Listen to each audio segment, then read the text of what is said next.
इसके पहले वाली वीडियो में हम लोग जो है पादप जगत के बारे में पढ़ लिए थे कि पादप जगत जो है कितने प्रकार के होते हैं। ठीक है, इसके बारे में आप सबको जो है कमेंट बॉक्स में बताना है कि जो पादप जगत में जो हम लोग सवाल पढ़े थे, थैलोफाइटा जो पढ़े थे, उसमें हरे सवाल होते हैं, भूरे सवाल होते हैं और लाल सवाल होते हैं। तो हरे सवाल, भूरे सवाल और लाल सवाल को क्या कहते हैं उसका नाम बताया गया था वीडियो में। ठीक है, चलिए आज हम बात करेंगे जंतु जगत के बारे में, एनिमलिया जगत के बारे में बात करेंगे। एनिमलिया जगत जो है कितने वर्गों में बांटा गया है। ठीक है, तो चलिए आपको बताना है कि एनिमलिया जगत को कितने वर्गों में बांटा गया है। एनिमलिया जगत को 10 वर्गों में बांटा गया है। नाम बताएं इनका।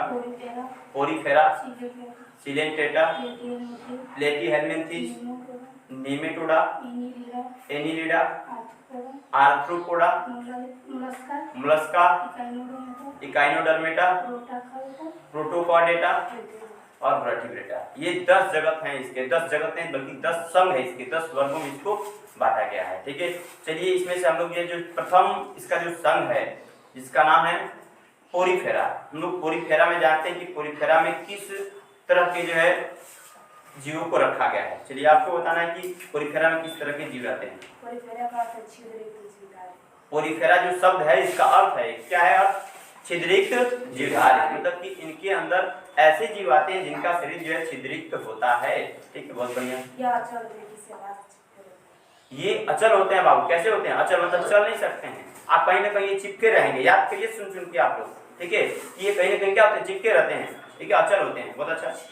इनके पूरे शरीर पे छिद्र पाया जाता है क्योंकि छिद्रिक्त जीवधारी हैं। बहुत अच्छा। जो नाल प्रणाली से जुड़ा होता है। अच्छा, जो छिद्र होता है नाल प्रणाली से जुड़ा होता है, मतलब कि इनके अंदर जो है शरीर के अंदर एक नाल प्रणाली होता है, भोजन की एक नली होती है जिसके अंदर पानी, जिसके माध्यम से पानी जाता है। ठीक है, और उसके अंदर भोजन होता है। ठीक है, बहुत अच्छा। जिसके माध्यम से ऑक्सीजन भोज्य पदार्थ संचरण होता है, जिसके माध्यम से जो है उनमें भोजन जाता है, पानी जाता है, संचरण उनका होता है। ठीक है, संवहन होता है उसी के माध्यम से। ठीक है, एक और चीज हम बता दें कि जिसके माध्यम से जो पोरीफेरा संघ के जो जंतु होते हैं, ठीक है, जैसे कि जो स्पंज जो होता है जिनके माध्यम से भोजन जाता है ना, जिस छिद्र से जाता है उसको ओस्टिया कहते हैं। नाम सुनिए आप लोग, क्या बोले? ओस्टिया। और जिससे पानी बाहर निकलता है उसको ओस्कुलम कहते हैं। क्या कहते हैं? ओस्कुलम। जिस छिद्र से अंदर जाएगा उसको ओस्टिया कहा जाएगा और जिससे बाहर निकले उसको ओस्कुलम कहेंगे। याद रहेगा? ठीक है, बहुत अच्छा। तो बताएंगे मतलब इनका जो शरीर होता है आवरणों से और बाह्य कंकालों से ढका हुआ होता है। बहुत अच्छा। इनको सामान्यतः स्पंज कहते हैं। स्पंज हमने देख रखा है, स्पंज क्या होता है देखिए ना आप लोग, कि जो सीट वगैरह होता है देखे होंगे उसके नीचे लगा रहता है। ठीक है, उसको स्पंज कहा जाता है जो पीले रंग का होता है। ठीक है, बहुत बढ़िया। इनका शरीर अत्यंत सरल होता है। इनका शरीर जो अत्यंत सरल होता है, मतलब कि एक तरह से कोशिकीय स्तर का होता है इनमें। ठीक है, बहुत बढ़िया। इनमें उत्तक विभेदन नहीं होता, मतलब उत्तक जैसी संरचना इनमें नहीं होती क्योंकि सरल शरीर है, कोशिकीय स्तर का है, कोशिकाएं इनमें पाई जाती हैं। ये बहुत ही आवश्यक होता है, मतलब कि ये जो है बहुत बहुत हाँ, बहुत मतलब कि जो है अधिकतर जो है समुद्र में रहने वाले होते हैं। ठीक है, समुद्री जो है जंतु होते हैं। ठीक है, साइकोन स्पंजिला इक्विलेक्टेरा जो है इसका उदाहरण हो जाता है, साइकोन स्पंजिला जो इसके उदाहरण है। बहुत अच्छा। तो हमने क्या किया, पोरीफेरा के बारे में पढ़ लिया। पोरीफेरा के जो जीव होते हैं किस तरह होते हैं उनके बारे में पढ़ लिया। अब हम बात करेंगे सिलेंटेटा वर्ग में किस तरह के जो जंतु आते हैं। तो चलिए हम लोग सिलेंटेटा वर्ग के जंतु के बारे में चर्चा करते हैं। ये जलीय जंतु होते हैं। ये जो सिलेंटेटा वर्ग के जो जंतु होते हैं कैसे होते हैं बाबू? कैसे होते हैं? जलीय होते हैं। कैसे होते हैं? जलीय होते हैं। बहुत अच्छा। इनका शारीरिक संगठन उत्तरीय स्तर का होता है। अच्छा, इनका शारीरिक संगठन, इसके पहले वाला जो पढ़े थे, क्या पढ़े इसके पहले वाला? पोरीफेरा ना, पोरीफेरा में कोशिकीय स्तर का था, उसमें उत्तक विभेदन नहीं था। लेकिन कह रहा है साथ साथ इसमें सिलेंटेटा में इनका जो शरीर होता है वह उत्तक स्तर का होता है। बहुत अच्छा। इनमें देह गुहा पाई जाती है। इनमें देह गुहा पाई जाती है, शरीर के अंदर एक गुहा पाई जाती है जिसको आप देह गुहा जो है कह सकते हैं, बॉडी कैविटी कह सकते हैं। इनका शरीर कोशिका के 2 परतों से बना होता है। इनका जो है शरीर जो तक कोशिका के 2 परतों से बना होता है। ठीक है, ठीक है, और उसका नाम बताइए क्या? आंतरिक परत एवं बाह्य परत। आंतरिक परत और बाह्य परत उसको जो है कहा जाता है। इनकी कुछ जातीय समूह में रहती है, जैसे कोरा। अच्छा, इनकी कुछ जातियां होती हैं जो समूह में रहते हैं। ठीक है, और होता है और कुछ एकाकी होती है, जैसे हाइड्रा। कुछ एकाकी भी होती है, कुछ अकेले रहती हैं। ठीक है, उनको हाइड्रा कहते हैं। बहुत अच्छा। उदाहरण हाइड्रा, समुद्री एनीमोन, कोरा। ठीक है, ठीक है, ये इसके उदाहरण हो जाते हैं। ठीक है, तो हमने जो है सिलेंटेटा भी पढ़ लिया। आगे जो होता है प्लेटी हेलमिंथेस, प्लेटी हेलमिंथेस के बारे में चर्चा करेंगे कि प्लेटी हेलमिंथेस में किस प्रकार के जो है प्राणी आते हैं। चलिए आपको बताना प्लेटी हेलमिंथेस के बारे में। प्लेटी हेलमिंथेस तो शब्द से मिलकर बना है। प्लेटी हेलमिंथेस जो है दो शब्दों से मिलकर बनता है। कौन कौन से शब्द से? प्लेटी और हेलमिंथेस। प्लेटी और हेलमिंथेस पता? प्लेटी में चपटे और हेलमिंथेस क्रीमी, चपटे क्रीमी होते हैं। मतलब कि प्लेटी का अर्थ होता है चपटे और हेलमिंथेस का मतलब होता है क्रीमी। मतलब ऐसे क्रीमी जो चपटे क्रीमी होते हैं उनको चपटे क्रीमी, मतलब कि इस वर्ग के जितने भी जो पौधे सॉरी जंतु जो होंगे वो चपटे क्रीमी कहलाएंगे। ये द्विपार्श्व समिति होते हैं। अच्छा, ये द्विपार्श्व समिति को होते हैं। कितने समिति को होते हैं? द्विपार्श्व समिति। द्विपार्श्व समिति का मतलब होता है कि इनकी किसी भी एक अक्ष से, केवल एक अक्ष से बांटने पर उनका दायां और बायां भाग क्या हो? बराबर दिखाई दे। ठीक है, समान दिखाई दे, समरूप दिखाई दे। दायां केवल एक ही अक्ष से बांटने पर, जैसे कि हम लोग का शरीर है, ठीक है, हम लोग का शरीर है, इनको क्या हम ऊपर से ऐसे बांट रहे हैं। ठीक है, तो बांटने पर एक ही अक्ष से बांटने पर, बाबू सुनो इधर देखो, ऊपर से अगर बांट रहे अक्ष है ना, तो हम लोग का दायां और बायां भाग क्या होगा? बराबर दिखेगा, एक जैसा दिखेगा। ठीक है, एक जैसा दिखेगा। इसको हम लोग द्विपार्श्व समिति कहते हैं। अगर ये देखिए, सुनिए ध्यान से, अगर शरीर को अगर ऐसे यहाँ से बांट रहे हैं, आधा आधा ऊपर आधा नीचे, क्या ऊपर और नीचे वाला भाग बराबर दिख रहा है? नहीं दिख रहा है। ठीक है, तो ये द्विपार्श्व समिति नहीं है। द्विपार्श्व समिति का मतलब होता है कि एक अक्ष से बांटने पर उसका दायां और बायां भाग क्या दिखे? बराबर दिखे। ठीक है, अगर मान लीजिए, ये बात सुनिए, अगर मान लीजिए कि अगर ऐसे बांट रहे हैं ना, अगर यहाँ से भी बांट दी, दायां और बायां भाग दिखाई दे रहा है, तो ये द्विपार्श्व समिति नहीं, वो अरीय समिति, दूसरा एक समिति होता है। ठीक है, अरीय समिति में आता है। तो ये ध्यान रखना है कि ये जो है द्विपार्श्व समिति वाले प्राणी जो होते हैं। बहुत अच्छा, ये त्रिकोणीय होते हैं। अच्छा, ये त्रिकोणीय होते हैं। इनका जो उत्तक होता है वो 3 कोशिका स्तरों का बना होता है। कौन कौन सा नाम पता है? कितने 3 स्तर होते हैं?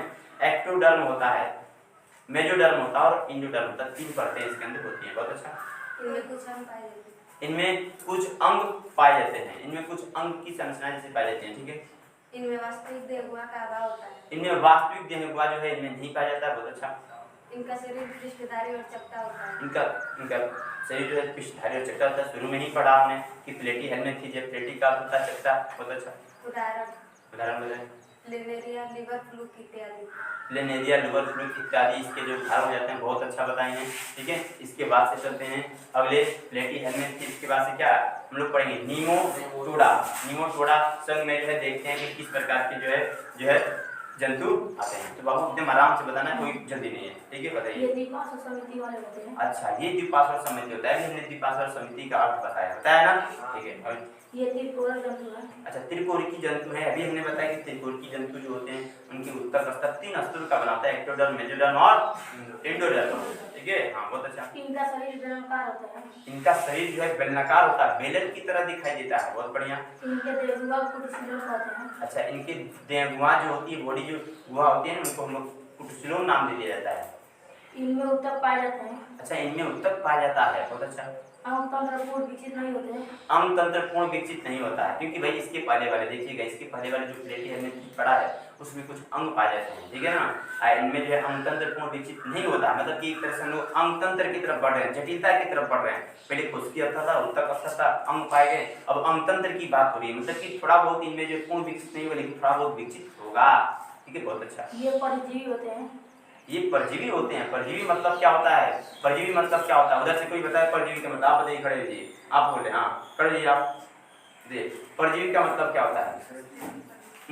ऐसे परजीवी का मतलब क्या होता है? ऐसे जंतु जो दूसरे जीवों के शरीर के ऊपर रहते हो उनको परजीवी कहते हैं ना?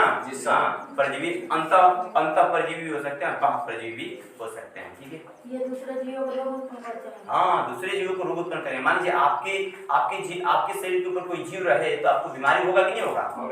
जाहिर सी बात है, होने वाला है। उदाहरण में गोल कृमि, फाइलेरिया कृमि, पिन कृमि इत्यादि। फाइलेरिया कृमि की बात हो रही है यहाँ पे। फाइलेरियसिस जो है होता है, रोग होता है फाइलेरियसिस। एलिफेंटाइटिस के नाम से जानते हैं, हाथी पाँव के नाम से जानते हैं। जो हाथी पाँव पैर सूजकर जो बड़ा हो जाता है, मोटा हो जाता है, उसको हाथी पाँव पाया जाता है। तो फाइलेरिया कृमि की वजह से होता है। ठीक है, अब हम लोग जो है अगले जो है संघ के बारे में बात करेंगे, नीमोटोडा के बारे में बात करेंगे। ठीक है, अच्छा सॉरी, हाँ, एनीलिडा के बारे में बात करेंगे। चलिए आइए, कि आपको बताना है कि एनीलिडा में किस तरह के जो है मतलब कि जो है जीव आते हैं। ठीक है, ये द्विपार्श्व समित और त्रिकोणीय होते हैं। ये द्विपार्श्व सममिति और त्रिकोण की हमें अर्थ बताने की आवश्यकता नहीं है। अब शायद आप सबको जो समझ में आ गया होगा कि द्विपार्श्व सममिति का मतलब क्या होता है और द्विकोणीय का मतलब क्या होता है। ठीक है, इनमें वास्तविक देहगुहा पाया जाता है। इनमें वास्तविक देहगुहा पाया जाता है, मतलब शरीर के अंदर एक गुहा पाई जाती है। ठीक है, इनके अंग वास्तविक देहगुहा में पाए जाते हैं। अच्छा, इनके जो अंग होते हैं ये वास्तविक देहगुहा के अंदर पाए जाते हैं। जैसे कि हम लोग को क्या है, हम लोग का एक चेस्ट है ना, चेस्ट जो है जो क्या है पसलियों से घिरा हुआ है, तो उसके अंदर एक गुहा है। वो गुहा के अंदर क्या है, फेफड़ा है, वहीं पे जो है मतलब हृदय है ना। तो उस गुहा के अंदर उसी तरह अन्य जीवों के अंदर भी गुहा होता है जिसके अंदर अंग पाए जाते हैं। ठीक है, बहुत अच्छा। इनके अंगों में व्यापक भिन्नता है। इनके अंगों में व्यापक भिन्नता मतलब कि बहुत अलग अलग तरह के अंग पाए जाते हैं, तरह तरह के इनमें अंग पाए जाएंगे, एक जैसे अंग नहीं पाए जाते हैं। बहुत अच्छा। इनका शरीर खंडित होता है। इनका शरीर जो है खंडित होता है। भाई एनिलिडा की बात हो रही है ना, खंडित होता है। ये इनमें जो है लाइनिंग पाया जाता है, इसमें केंचुआ आता है, देखिए ध्यान से आता है ना, शरीर जो है बटा हुआ होता है, खंडित होता है। ये अलवणीय तथा लवणीय दोनों जल में पाए जाते हैं। ये लवणीय और अलवणीय जल दोनों में पाए जाते हैं। संवहन, पाचन, उत्सर्जन और तंत्रिका तंत्र पाए जाते हैं। मतलब कि इनमें तंत्रिका तंत्र पाया जाता है, इनमें तंत्रिका तंत्र पाया जाता है। और जो अंग तंत्र होते हैं वो इनमें पाए जाते हैं। ठीक है, पाचन तंत्र होता है, श्वसन तंत्र होता है, ये सब जो इनके अंदर जो तंत्र पाए जाते हैं। ये जलीय और स्थलीय दोनों होते हैं। मतलब जल और थल दोनों पर रह सकते हैं एक तरह से।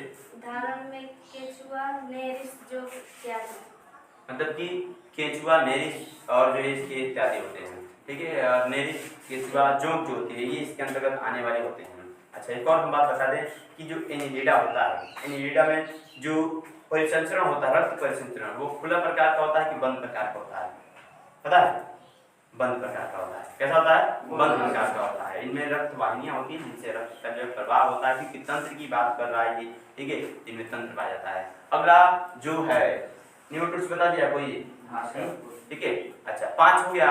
ठीक है, 5 जो है मतलब कि हमने पढ़ लिया है। ठीक है, 5 समूह के बारे में पढ़ लिया है और जो 5 बचे हुए हैं उसको हम लोग अगली वीडियो में पढ़ लेते हैं, क्योंकि ये जो है ज्यादा वीडियो बड़ा हो सकता है। ठीक है, तो चलिए इसकी अगले वाले वीडियो की चर्चा करेंगे।